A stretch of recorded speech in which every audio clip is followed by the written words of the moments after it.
दोस्तों मार्केट में जो है समस्याएं खत्म होने का नाम नहीं ले रही। अगर आप देखोगे तो आज एक बार फिर से मार्केट जो है धराशायी होता हुआ दिखाई दिया। जिस तरीके की गिरावट आप ये मान के चलिए अभी आपको रिसेंटली देखने को मिल रही है, इस तरीके की गिरावट आपने कोविड के बाद कभी नहीं देखी, ये बात तो पक्की है। कोविड में डेफिनेटली एक भारी गिरावट हुई थी, उसकी तो अभी आधी भी नहीं हुई है। लेकिन हाँ, कोविड के बाद अभी तक ऐसी गिरावट कभी भी नहीं हुई, ये बात पूरी तरीके से सच है। जिस तरीके से स्टॉक्स गिव अप कर रहे हैं, बड़े बड़े दिग्गज स्टॉक्स की हालत जो है खराब होती हुई दिखाई दे रही है।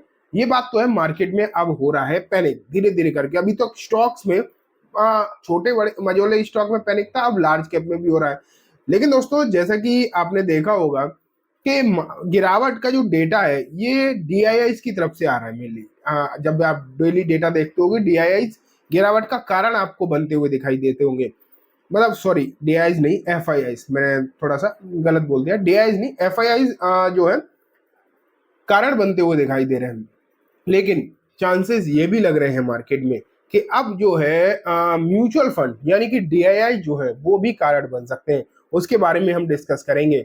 लेकिन इस गिरावट में भी कुछ ऐसी जगह हैं जहां पर, या फिर मैं बोलूं कुछ ऐसे सेगमेंट हैं जहां पर लोग उम्मीद कर रहे हैं, या फिर आप बोल सकते हो जिनके लिए मौका है, उसके बारे में भी डिस्कस करेंगे। ठीक है, सबसे पहले तो मैं आपको अगर बताऊं कि आज मार्केट में हुआ क्या, 1% से ज्यादा की गिरावट हुई। 1.10% के ऊपर आपको निफ्टी टूटता हुआ दिखाई दिया। तो निफ्टी में अपने तौर पर एक भारी गिरावट थी।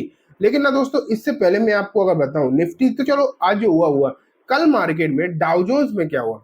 डाउजोन्स में 0.1% की तेजी थी, आप ये मानो। डाउजोन्स में 0.1% की तेजी। नेस्डैक भी मैं आपको बता देता हूँ, नेस्डैक में अगर आप देखते तो वहां भी फ्लैट था मामला, वहां तेजी नहीं थी। तेजी नहीं थी लेकिन फ्लैट था। अब आप खुद सोचो कि पिछले कुछ समय में डाउजोन्स एंड नेस्डैक में हुआ क्या है। अच्छी तेजी हुई है, छोटी मोटी नहीं। आप ये मान के चलो कि डाउजोन्स एंड नेस्डैक में अच्छी तेजी हुई है। लगभग एक महीने में 3% तो डाउजोन्स ऊपर है और 4% नेस्डैक। ठीक है, वही अगर हम 6 महीने में देखें तो डाउजोन्स के रिटर्न लगभग 12-13%, एंड डाउजोन्स अपने लाइफ टाइम हाई को एंजॉय कर रहा है। वहां पे बन गए ट्रंप राष्ट्रपति।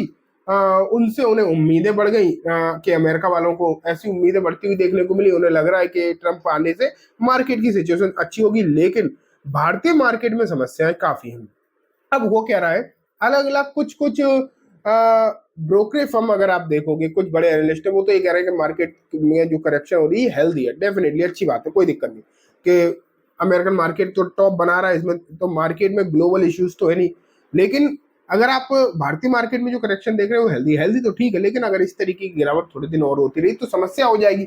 आज एक रिपोर्ट मैंने पढ़ी है जहां पर ये बात साफ साफ लिखी थी, अगर जिस तरीके से निफ्टी में पिछले कुछ महीनों से जो गिरावट देखने को मिली है, अगर मैं आपको बताऊं कि जिस तरीके से गिरावट आपको निफ्टी में देखने को मिल रही है, तो उसके बाद एक ये समस्या दिखाई दे रही है कि अगर ये गिरावट आने वाले 2 या 3 महीने तक और सस्टेन कर जाती है, ये मानो आप कि मार्केट ने भारतीय मार्केट ने अपना जो टॉप बनाया था वो सितंबर में बनाया था। वहां से मार्केट जो है लगभग 8% से ज्यादा, लगभग 9% के आसपास नीचे आ चुका है। ठीक है, लेकिन अगर ये सितंबर से अक्टूबर पूरा निकल गया, अब नवंबर भी हुआ जा रहा है, अगर ये समस्या 1-2 महीने और चल जाती है, या फिर आप मान के चलिए 2 महीने और चल जाती है, तो जो अभी डेटा आपको गिरावट का दिखाई दे रहा है ना, एफआईएस जो लगातार बेचते हुए दिखाई दे रहे हैं, यहाँ पर डीआईएस भी जुड़ सकते हैं। ये भी कहा जा रहा है कि यहाँ पर जो है डीआईएस भी जुड़ते हुए दिखाई दे सकते हैं।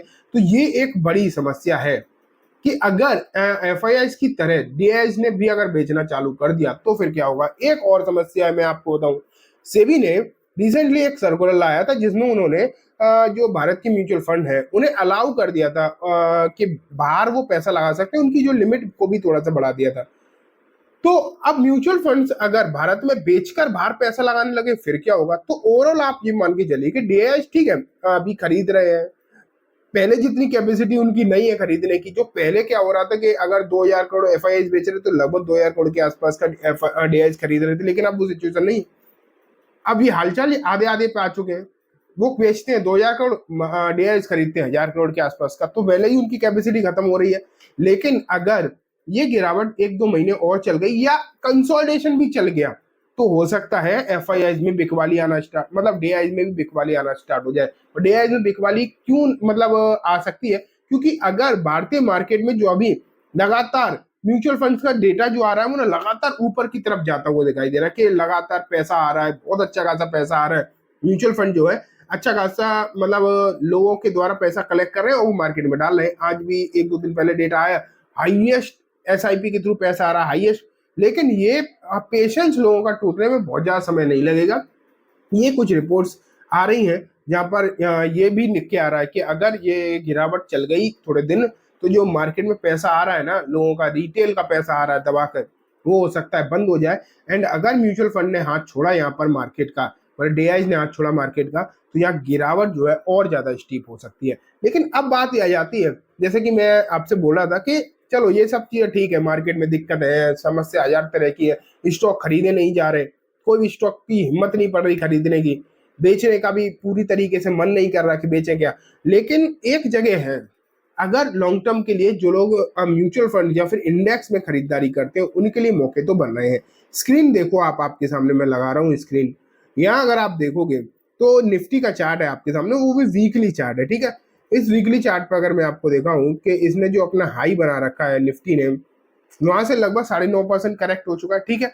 लेकिन अब बात यह आ जाती है कि जैसा कि मैं आपको हमेशा कहता था कि मैं जैसे निफ्टी या सेंसेक्स में जब खरीदारी करता हूँ, अगर रेगुलर जब हल्की फुल्की गिरावट पे कर रहा हूँ तो ठीक है, लेकिन अगर मार्केट में बड़ी गिरावट आती है तो मैं कुछ पॉइंट्स कंसीडर करता हूँ। तो पहला होता है वीकली बेसिस पर, पहला तो होता है डेली बेसिस पर जो मूविंग एवरेज के लेवल होते हैं, जब 20 दिन तोड़ा, 50 दिन तोड़ा, फिर 100 डे तोड़ा तब।